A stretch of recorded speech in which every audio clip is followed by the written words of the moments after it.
25 अक्टूबर 2022 लाहौर के इलाके बदामी बाग का रिहायशी एक गरीब खानदान शादी की तैयारी में मसरूफ था। घर के बड़े इस बात पर खुश थे कि उन्हें घर की सबसे छोटी बेटी 18 साल लाइबा के लिए एक बहुत अच्छा रिश्ता मिल चुका था। शाम 4 बजे घर के तमाम अफराद जैसे ही शादी हाल की तरफ मूव करने वाले थे तो उन्हें एक चौंका देने वाली खबर मिलती है। दुल्हन का 5 साल भांजा अयान कुछ घंटों से गायब था। अयान की तलाश शुरू होती है। शादी में शिरकत करने वाले तमाम अफराद अयान को मोहल्ले में हर जगह तलाश करते हैं, लेकिन अयान कहाँ और किस हाल में था ये बात कोई नहीं जानता था।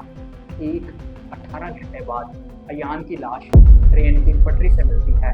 किसी इंसान नुमा दरिंदे ने अयान के गले पर छुरी चलाई, उसे ट्रेन की पटरी पर पटक कर जिस्म की तमाम हड्डियां तोड़ी और लाश को वहीं फेंक कर फरार हो गया। 5 साल अयान के मर्डर पर कई सवाल जन्म लेते हैं। अगर ये केस किडनैपिंग का था तो किडनैपर्स ने अयान के घर वालों से तबान का मुतालबा क्यों ना किया? कातलों की अयान और उसके घर वालों से क्या दुश्मनी हो सकती थी? 18 साल लाइबा की शादी का उसके भांजे अयान के कत्ल से क्या ताल्लुक था? My name is Afnan and you are watching case of Ayaan murder.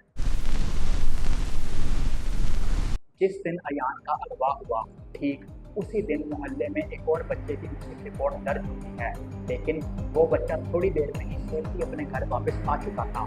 जिसके बाद अयान के घर वाले भी ये समझने लगे थे कि वो जल्द अयान को सर्च कर लेंगे, लेकिन जब रात देर तक 5 साल अयान की कोई खबर ना मिल सकी तो अयान के घर वाले पुलिस को इन्फॉर्म करते हैं। पुलिस वाले अयान के घर वालों को ये श्योरिटी देते हैं कि वो जल्द अयान को रिकवर कर लेंगे, मगर जो कुछ पेश आने वाला था वो एक भयानक हकीकत थी जिसके बारे में अयान के घर वालों ने कभी सपने में भी नहीं सोचा था।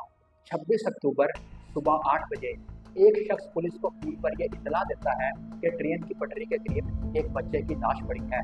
जब पुलिस मौके पर पहुंचती है तो तफ्तीश के बाद ये बात सामने आई कि ट्रेन की पटरी के करीब मिलने वाली लाश 5 साल अयान की थी, जिसे बेरहमी के साथ मौत के घाट उतारा गया था। कातिल ने अयान को ज़िबा किया और उसके जिस्म की तमाम हड्डियां तोड़ दी। बच्चे की इस अलमनाक मौत ने इलाके में रहने वाले लोगों पर खौफ तारी कर दिया। बच्चों की सेफ्टी को लेकर लोगों के दिलों में तरह तरह के ख्यालात जन्म लेने लगे।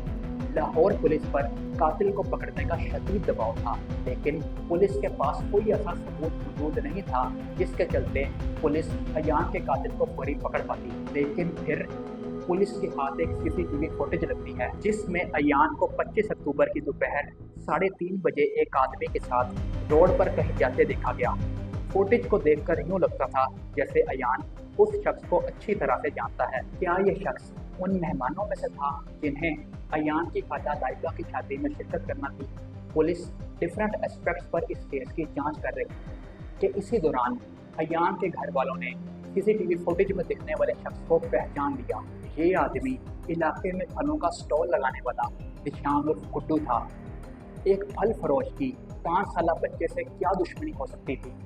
हकीकत ने सबके रोंगटे खड़े कर दिए। निशान उर्फ गुड्डू ने पुलिस इन्वेस्टिगेशन में यह एतराफ़ किया कि उसने 5 साल अयान का कत्ल किया था। निशान उर्फ गुड्डू ने यह क्राइम सिर्फ इसलिए कमिट किया क्योंकि वो अयान की खाला लाइबा और उसके घर वालों से बदला लेना चाहता था। मैटर कुछ यूँ था कि निशान अयान की खाला लाइबा को पसंद करता था और 2 माह पहले उसने उनके घर रिश्ते का पैगाम भी भेजा था, लेकिन अयान की खाला लाइबा और उसके घर वालों ने इस रिश्ते को रिजेक्ट कर दिया। 48 साल निशान पहले से शादीशुदा और 5 बच्चों का बाप था, लेकिन इस सब के बावजूद भी वो लाइबा से दूसरी शादी करना चाहता था।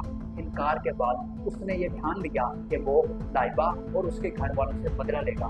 5 साल अयान निशान उर्फ गुड्डू के साथ बहुत अटैच था।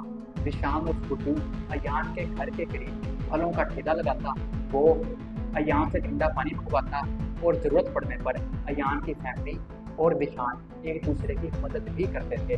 अयान के घर वालों ने ऐसा कभी नहीं सोचा होगा कि निशान उनके 5 साल बच्चे को इतनी बेरहमी के साथ कत्ल करेगा। 25 अक्टूबर की दोपहर निशान अयान को बेला फुसलाकर घर से बाहर लाया और ट्रेन की पटरी पर ले जाकर कत्ल की वारदात अंजाम दी। डेथ सीन इस कदर खौफनाक था कि अयान की डेड बॉडी को देखकर उसके फादर और मां दोनों बेहोश हो चुके थे। अयान की माँ गम से निढाल थी। यूं लगता था कि वो देखने में जिंदा हो, लेकिन अंदर से मर चुकी थी। ज़ीशान उर्फ गुड्डू खुद भी 3 बच्चों का बाप था, लेकिन इस सब के बावजूद भी अयान को कत्ल करते हुए उसने हैवानियत की तमाम हदें पार कर दी थी। ज़ीशान ने पुलिस को बताया कि उसने अयान को ट्रेन की पटरी पर ले जाकर इसलिए जान से मारा ताकि वो अपने इस जुर्म को ट्रेन हादसे का नाम दे सके। ज़ीशान और गुड्डू ने अयान की खाला लाइबा पर भी ये इल्ज़ाम लगाया कि वो अपनी शादी से खुश नहीं थी और वो ये चाहती थी कि ज़ीशान इस शादी को रुकवा दे। ये एक सीरियस एलिगेशन था, जिसका साफ मतलब ये था कि अयान की खाला लाइबा भी भांजे के कत्ल में ज़ीशान और गुड्डू के साथ मुलविस थी। पुलिस ने बहुत बारीक बीनी के साथ इस इल्ज़ाम का जायजा लिया और पुलिस तफ्तीश में ऐसी कोई बात सामने नहीं आई जिसकी बुनियाद पर अयान की खाला लाइबा को गिल्टी समझा जाता। ज़ीशान उर्फ गुड्डू अकेला 5 साला अयान का कातिल था। ज़ीशान उर्फ गुड्डू की खुद को बचाने के लिए की जाने वाली तमाम कोशिशें दम तोड़ चुकी थीं। इस केस से ये बात सीखने को मिलती है कि अंधी मोहब्बत और बदला इंसान को कहीं का नहीं छोड़ता। ये हमें ऐसी खाई में धकेलता है जिसमें कूदना इंसान अपनी मजबूरी समझ लेता है। ज़ीशान उर्फ गुड्डू ने बदले की आग में अयान की जान तो ले ली, मगर साथ ही 2 खानदानों को भी तबाह कर दिया। अयान के पेरेंट्स जो आज भी अपने बच्चे के गम में सकते हैं और इंसाफ की उम्मीद में जी रहे हैं। दूसरी तरफ ज़ीशान उर्फ गुड्डू के अपने 3 बच्चे जिंदगी में ये दाग लेकर जिएंगे कि उनका बाप एक कातिल था।